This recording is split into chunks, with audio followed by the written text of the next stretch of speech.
Hello again and welcome to the ZenootTV news show. I'm Nick Peters. Welcome Matt Chilton. Hey Nick, great to be back with you again. Matt, the whole of the manufacturing sector, ever since COVID-19 reared its very ugly head, has been trying to juggle jobs, productivity, sales and everything.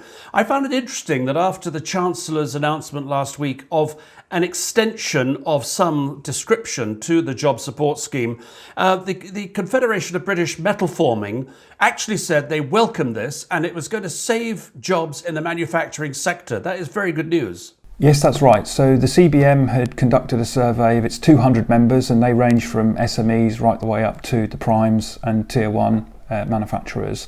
90% of them had made use of the furlough scheme, and the survey that was conducted just before the Chancellor's announcement, 65% said that they would reconsider the redundancy opportunity for their business if there wasn't further support forthcoming.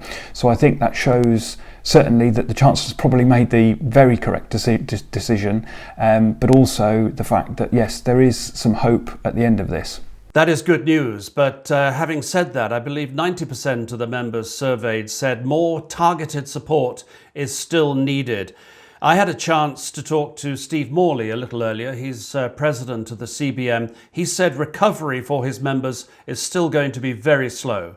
In our manufacturing sector, automotive and aerospace have been hit particularly hard. There are small signs of recovery in the automotive sector where sales have come back probably slightly better than expected, and our members are looking at probably to be 75-80% towards the end of the year for the last quarter. But the aerospace is just not working at all, and we have seen redundancy in the aerospace and we don't see any signs of recovery at all on that side. Steve Morley, who's president of the Confederation of British Metalforming. Matt, there's a story about robots that looks like it's good news in terms of the amount of robots being deployed around the world, but there's a cautionary edge to this tale.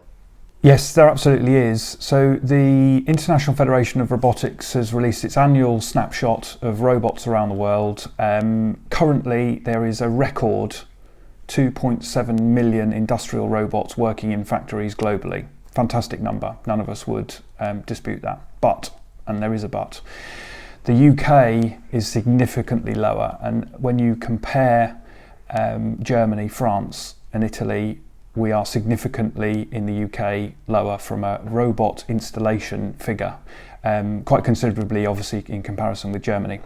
So I think it's a great story that automation, industrial robots are being embraced around the world. We just need to keep sharing these really positive stories of how robots are improving productivity, improving efficiency, and helping companies grow. There are some great stories out there of robots even creating jobs for humans because the company's been able to grow, the quality of the product that they're manufacturing has improved, which has enabled the business to employ more people.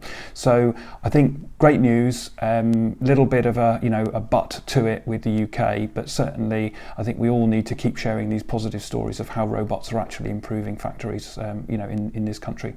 Yeah, well said, Matt. I think nobody would disagree with you one iota.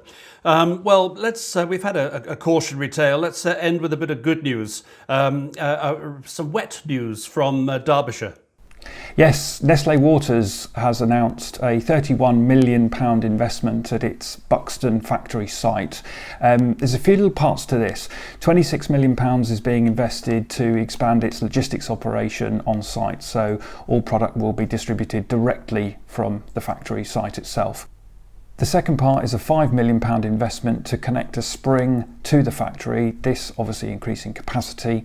There's another element to this though. Nestle Waters and Biffa have announced a partnership to utilise Biffa's Seaham facility. That was opened in January this year after a £27.5 million investment, and Biffa will be supplying recycled PET bottles to Buxton.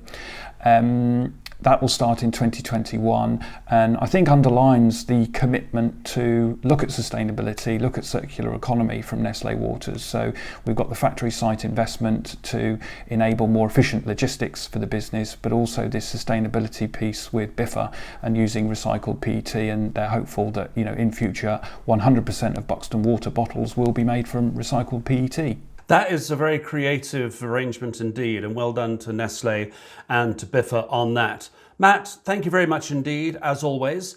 And to you, thank you for watching. We hope you enjoyed it.